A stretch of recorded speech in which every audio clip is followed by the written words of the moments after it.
New Zealand میں مسلمانوں کی شہادت کے بعد اسلحہ رکھنے پر پابندی کا فیصلہ کر لیا گیا۔ ملٹری ٹائپ ہتھیار پولیس کو جمع کرانے کا حکم۔ وزیر اعظم نیوزی لینڈ نے مسلمانوں کے تحفظ کے لیے ہر بڑا کام کرنے کا اعلان کر دیا۔ نیوزی لینڈ میں 50 مسلمانوں کی شہادت کے بعد ملک کو غیر قانونی اسلحہ سے پاک کرنے کا فیصلہ کرتے ہوئے سالوں پرانے اسلحہ کے قانون کو تبدیل کیا جا رہا ہے۔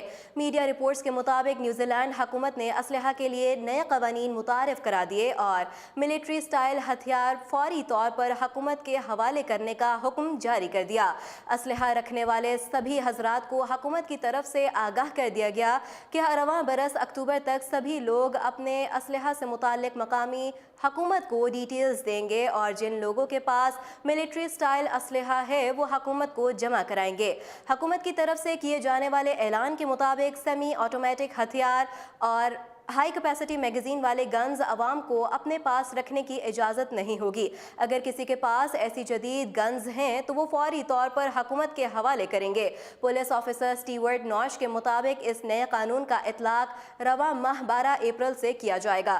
اس قانون کا بل پارلیمنٹ میں بھی پیش کیا جائے گا جہاں سے اس کے پاس ہونے کی قوی امید ہے کہ بغیر کسی اپوزیشن کے بل پاس کر کے اس کے اطلاق کی اجازت دے دی جائے گی۔ یہ بل پاس کرنے کی وجہ کرائسٹ چرچ کی مسجد میں جمعے کی نماز کے دوران ایک سفید فام دہشت گرد کی طرف سے 50 مسلمانوں کا بہیمانہ قتل ہے۔ اسلحہ سے متعلق اس قسم کے قانون کے اقدام کے حوالے سے سب سے پہلے نیوزی لینڈ کی وزیر اعظم جسنڈا آرڈن اندیا دے چکی ہیں، تاہم اب پولیس منسٹر سٹیورٹ نے اس بل سے متعلق باقاعدہ اعلان بھی کر دیا۔ نیوزی لینڈ کی وزیر اعظم اس حوالے سے اعلان کر چکی ہیں اور مسلسل ایسے اقدامات بھی کر رہی ہیں جس سے نیوزی لینڈ میں تارکین وطن کے خلاف نفرت کی فضا قائم نہ ہو سکے۔ نیوزی لینڈ کی خاتون وزیر اعظم نے مسلمانوں کے خلاف ہر طرح کے مذہبی تشدد کو روکنے کے لیے دہشت گرد اور انتہا پسند تنظیموں کے خلاف دائرہ تنگ کرنے کا عہد کیا۔ دنیا کے امن پسند اور مثل جنت خطہ بر زمین نیوزی لینڈ کے کرائسٹ چرچ کی مسجد النور میں 15 مارچ کے حملے کو وزیر اعظم نیوزی لینڈ جسنڈا آرڈن نے ایک سیاہ دن کے طور پر تعبیر کیا تھا۔ انہوں نے اس حملے کو نسل پرستانہ دہشت گردی سے تعبیر کیا کیونکہ اس دن ایک سفید فام آسٹریلوی باشندے بیرنٹن نے بارگاہ ازدی میں سر بسجود نمازیوں پر اسلامو فوبیا کے تحت اندھا ہو کر آٹومیٹک ہتھیاروں سے گولیاں چلا کر 50 مسلمانوں کو شہید کر دیا اور 50 کے قریب نمازیوں کو زخمی کر دیا تھا۔ یہ حملہ اس شیطانی خصلت رکھنے والے نے مسجد النور کے علاوہ اس سے منسلک ایک دوسری مسجد پر بھی کیا۔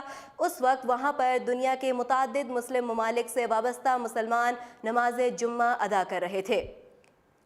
نیوزی لینڈ کے خاتون وزیر اعظم جسنڈا آرڈن نے اس دن کو نیوزی لینڈ کی تاریخ کا ایک سیاہ ترین دن قرار دیا اور قومی پرچم کو سرنگوں کروا کے سرکاری طور پر اس سانحہ پر سوگ منانے کا اعلان کر دیا۔ خاتون وزیر اعظم نے اس دن خود بھی سیاہ ماتمی لباس پہن کر امت مسلمہ سے یکجہتی کا اظہار کیا تھا۔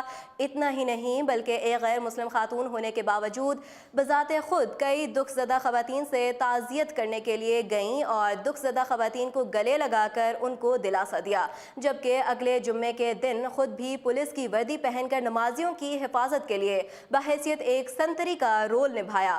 خاتون وزیر اعظم کی اس پہل کا نتیجہ یہ نکالا ہے کہ نیوزی لینڈ کے تمام ٹی وی چینلوں اور سرکاری ریڈیو پر 22 جنوری جمعے کے دن نماز جمعہ کی اذان دی گئی اور سارا نیوزی لینڈ اللہ اکبر کی صداؤں سے گونج اٹھا۔ مسجد النور میں مسلمانوں کے علاوہ غیر مسلم لوگ بھی ہزاروں کی تعداد میں مسلم بھائیوں کے ساتھ یکجہتی دکھانے کے لیے مسجد النور آئے تھے اور یہ نظارہ ملک بھر کے ٹی وی چینلوں سے ٹیلی کاسٹ کیا گیا۔